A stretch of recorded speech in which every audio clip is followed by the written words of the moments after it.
নমস্কার। কাছে ও দূরে, দেশে ও বিদেশে সমস্ত শ্রেণীর শ্রোতা বন্ধুদের আমার ও আপনার চ্যানেল শান্তিবার্তাতে সুস্বাগতম।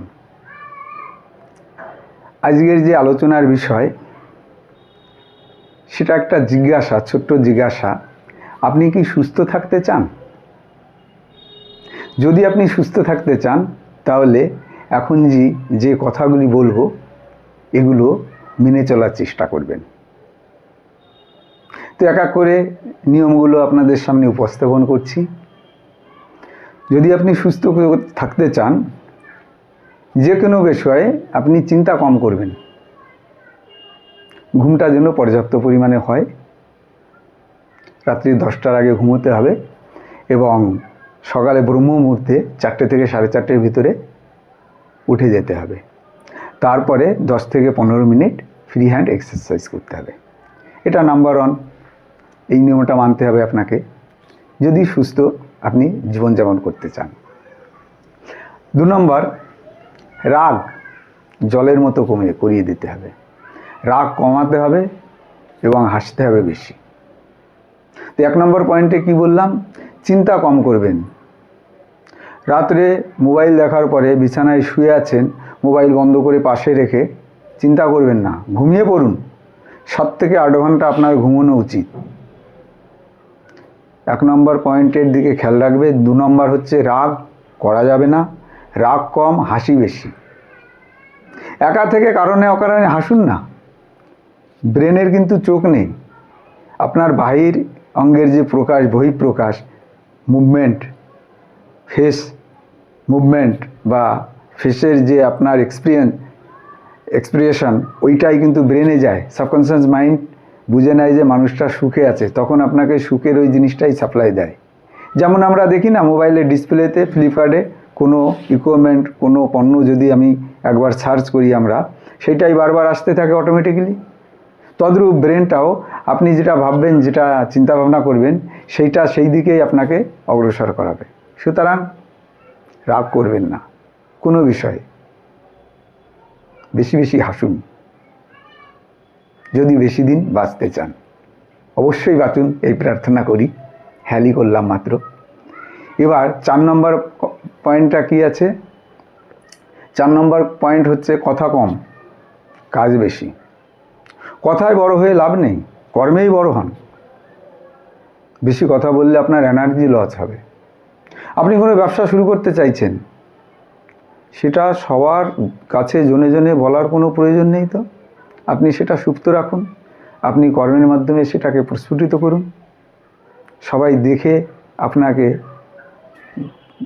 খুশি হন যে না, অমুক এই কাজটা করেছে, কিন্তু করার আগেই আপনি সেটা যদি ব্যক্ত করেন, সেটা ঠিক ভালো মনে হয় না। 5 নম্বরে যে পয়েন্টটা, গাড়িতে কম চড়বেন। এটা বলেও লাভ নেই, মায়েরা এখন দেখি 10 মিটার যেতে হলেও টোটোতে ওঠেন, যেখানে যে যানবাহন পাওয়া যায় আর কি। তো গাড়িতে কম চড়বেন, হাঁটবেন বেশি। শারীরিক পরিশ্রমের দরকার আছে। যদি সুস্থ সবল থেকে দীর্ঘদিন জীবনযাপন করতে চান, বাঁচতে চান, পায়ে হাঁটা অভ্যাস করুন। ঠাকুরদাদা বাবা আমাদের যারা ছিলেন, বাবা তো আছেন জীবিত, ঠাকুরদাদা বা প্রপিতামহ যারা ছিলেন, পায়েই হাঁটতেন। আগে এত যানবাহনের সুবিধা ছিল না। খেয়াল রাখবেন, গাড়িতে কম চড়বেন, হাঁটবেন বেশি। 7 নম্বর পয়েন্ট, যেটা প্রত্যেকটা মার্কেটে 8টা-10টা দেখা যায়, ফাস্ট ফুড অ্যাভয়েড করতে হবে। ফাস্ট ফুড, জাঙ্ক ফুড খাওয়া চলবে না একদমই।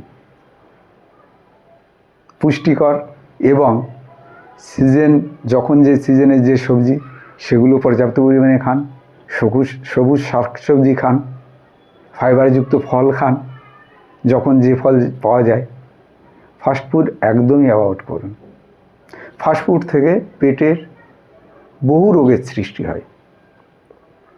আপনার অন্ত্রের ক্রিয়াকর্ম পুরো বিঘ্ন ঘটায় ফাস্টফুড। ফাস্টফুডকে বন্ধ করতে হবে, কম করে দিতে হবে। একবারে তো সম্ভব নয়, আস্তে আস্তে কম করতে হবে। 8 নম্বর যে পয়েন্টটা, মোবাইলে ভিডিও গেম দেখবেন না, একদমই নয়। ব্যায়াম করুন, ফ্রি হ্যান্ড এক্সারসাইজ করুন, আপনি যে বয়সেরই হন না কেন। কিছু না হোক 10-5 মিনিট হেঁটে আসুন না, মুক্ত হয়, দেখবেন শরীরটা মনটা প্রফুল্ল হয়ে ভরে উঠবে, চাঙ্গা থাকবেন। ভিডিও গেম দেখে টাইম পাস করে লাভ নেই। ফ্রি হ্যান্ড এক্সারসাইজ করুন, শরীর সহ মন ভালো থাকবে। মন যদি আপনার ভালো থাকে, মন শরীরকেও ভালো রাখবে, চাঙ্গা রাখবে। সুতরাং যেটা আপনার ক্ষতি হয় কেন সেটাই আপনি মনোনিবেশ করবেন। এক্সারসাইজ করুন, বিশেষ করে সকালে আর ইভিনিং টাইমে। 9 নম্বর পয়েন্ট যেটা বলবো, মানুষের সৃষ্টি মিষ্টি ত্যাগ করতে হবে। আমি বলবো না যে মিষ্টি খাবেন না। মানুষের সৃষ্টি কোনগুলো? চিনি, সুগার যেটা বলে, মিষ্টির দোকানে মানুষ যেগুলি মিষ্টি বানান আর কি কেমিক্যাল দিয়ে, এগুলি খাবেন না। মিষ্টি যদি খেতেই হয়, অরিজিনাল আখের গুড়টা খেতে পারেন, আখের রসটা খেতে পারেন, সেটাও তো মিষ্টি। চেষ্টা করুন যতটা সম্ভব মিষ্টিটা একদমই অ্যাভয়েড করার চেষ্টা করুন। মিষ্টি চা তো খাবেনই না। হয়তো অনেকের হ্যাবিট, অভ্যাস, বললেও শুনবেন না, চা কিন্তু আমাদের কোনো উপকারেই লাগে না, এবং ভারতের সৃষ্টি নয় চা। আমি নিজেও চা পান করি না। খেয়াল রাখবেন, আপনি যদি সুস্থ থাকতে চান এই নিয়মগুলো অবশ্যই মানার চেষ্টা করবেন। লাস্টে একটা কথা বলবো যে পারলে ডাবের জল সপ্তাহে 2 থেকে 3 দিন পান করবেন, লাঞ্চের আগে, মানে 12টার আগে। সুসময় হচ্ছে 9:30 থেকে 11:30 ভেতর। সপ্তাহে 3 থেকে 4 দিন যদি আপনি প্রাকৃতিক জিনিস ডাবের জলটা আপনি পান করেন না, আপনি বিশ্বাস করতে পারবেন না আপনার স্টমাক বা পুরো ডাইজেস্টিভ সিস্টেমের কত উপকারে লাগবে। আপনাকে গ্যাসের ট্যাবলেটই ব্যবহার করতে হবে না। হ্যাঁ, এটা পুরো আমি নিজের উপরে পরীক্ষা করে দেখেছি। প্যান্ডি, জিনট্যাক, হিস্ট্যাক, ওমেস, এসব কিছুই খেতে হবে না, ডাবের জলটা পান করুন না। পরিশেষে লাস্ট যেটি বলবো, শীতের পরেই গরম আসবে, সবাই আমরা অভ্যস্ত। কোথাও যাচ্ছি, কোনো ওকেশানে যাচ্ছি,